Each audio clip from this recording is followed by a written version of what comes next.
Hi everyone, here Pablo Bilbao for Cyclical Dreams. And today we are with Gustavo Jobim, a very interesting musician from Brazil. He's presenting his new album, Portal Between Two Worlds. We are very happy to be with you. Gustavo, welcome. Okay, thank you, Pablo. It's very nice to be here, and thanks for having me on Cyclical Dreams. Okay, well, how was your approach to electronic music? What are your influences in your music? Okay, so when I was a kid, I liked to listen to classical music and all kinds of instrumental music in general. And I also played a lot of video games, and I liked to listen to the music in those games. So during the 90s, that's what I used to listen to, the music from video games and symphonic music. And then in the late 90s, I discovered Tangerine Dream and Klaus Schulze, etc. And I always liked to imagine music. I have a habit of humming, making music with my mouth when I'm alone or when I'm doing things.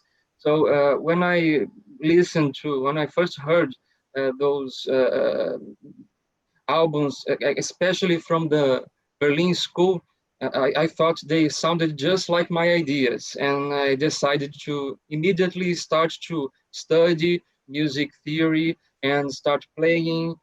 So I went to a course, started composing music on the computer, and later I began to have my first synthesizer, and then here we are now. Excellent. No doubt you have good musical influences. So Yes, I like to have this some of the album covers here in my little home studio for inspiration. wow, fantastic, excellent.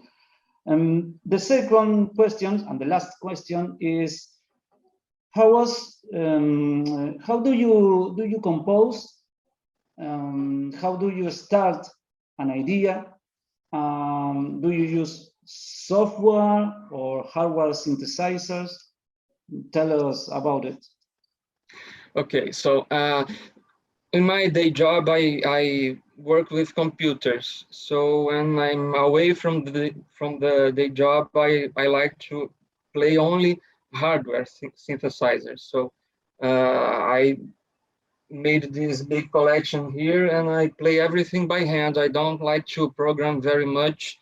Only some simple sequences and drum beats, but I mostly play all by hand. I like to start with just looking for sounds and playing melodies, improvising, and then something sounds good, and then I begin to add another layer, and that's how it usually goes. Sometimes I start from a drum beat, but I don't do beats a lot. I think the influences from the Berlin School are still quite strong, and I like to play that technique, by playing everything by hand, everything hardware. I don't use media. I don't even record the media. I only use for communication between the controllers and the modules, and that's how it goes. Usually, when I'm playing, I have an idea to make a video, and this takes usually 2 days between starting the first sounds and then recording and then publishing the video. And when I make an album, usually it's a slightly different approach, because when I make albums, I try to make something with a bit more of a concept. And because I'm not filming, the tracks tend to be longer too.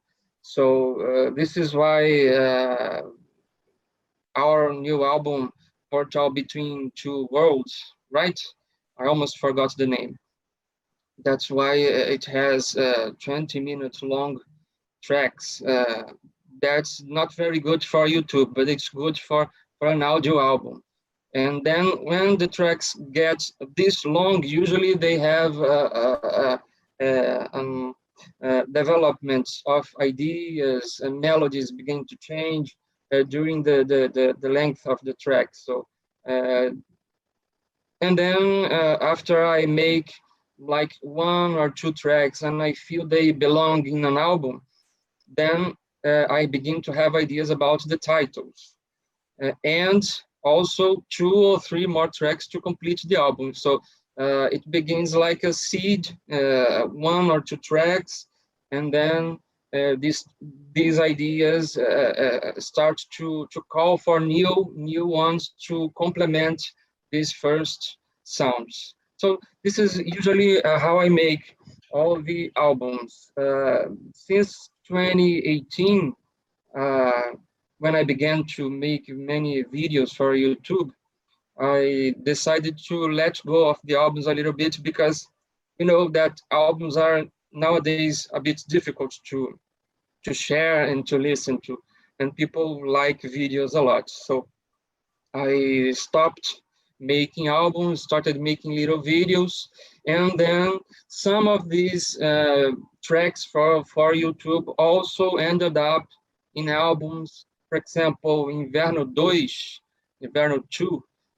This is one album that began from YouTube sessions, and then I had the idea of making the album, and then I made another new track, a 20 minutes track, to complete this idea and this album. So slightly different ways of making, but all quite similar in technique.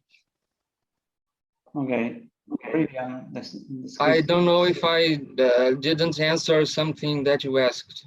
What was the other part of the question? Uh, do you use software or hardware synthesizers? Yes, harder always. I have used software a few times, but more in an experimental way. You know, a few albums like the first Inverno album, uh, there are a few VSTs, but I always prefer playing with the keys, especially the keys. I'm not much of a player of algorithmic, programmatic music. I like to really start from the keys. So I do melodies and chords, and then things begin to you know, advance from there. Excellent, excellent, perfect, brilliant description of your work. Thank you. You have a great collection of synthesizers. Yes, I like to think because you know everyone who has many hardware synthesizer, they have a risk of becoming a serious collectors. But I like to think and maybe fool myself thinking that I like to collect sounds instead of instruments. In the early years, I had only a few instruments. I didn't have a lot of money to buy them, didn't have much time to make, and I didn't have a home studio space. So I had only a little interface and only one or two instruments. And because I didn't have this structure with the computer always connected with a good interface, the instrument was always inside the case. And then I always lost a lot of time setting things up to record, and things didn't have a lot of quality. So in 2016, 17, I had collaboration with a movie producer, and we made two soundtracks for them. And then one of those pieces was awarded in a festival. And then I realized that finally, after so many years, I had somewhere I could, use the music instead of just listening. I could try to pursue kind of a job, not really a job, but something where I could put the music uh, in a more creative way, in a more productive way. So then I decided to really build a studio, and slowly I began to collect things, and I always try to have instruments that are very complementary to each other. I try to not to repeat sounds. For example, some people have Jupiter 8 and Juno 60 and Juno 106 and Juno this and Jupiter that. So many repetitions of very similar sounds. I try to avoid that because I like to play with all kinds of electronic sounds. So I have, for example, this is a Casio CZ 101. I don't know if you can see in the camera, just a little bit from it. It's a Casio CZ 101. There's a PG77. I know Ulysses has a SY77 he plays, so I have one of these. But we're listening to a little sound from the Odyssey module. Let me just.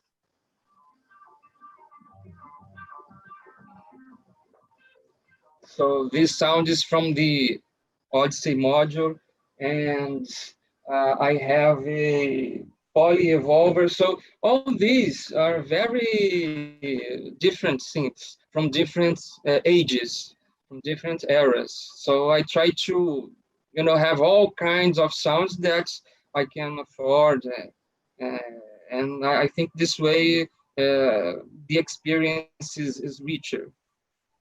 Excellent, impressive collection of synthesizers, no doubt. Okay, well, thank you for your time, for this interview.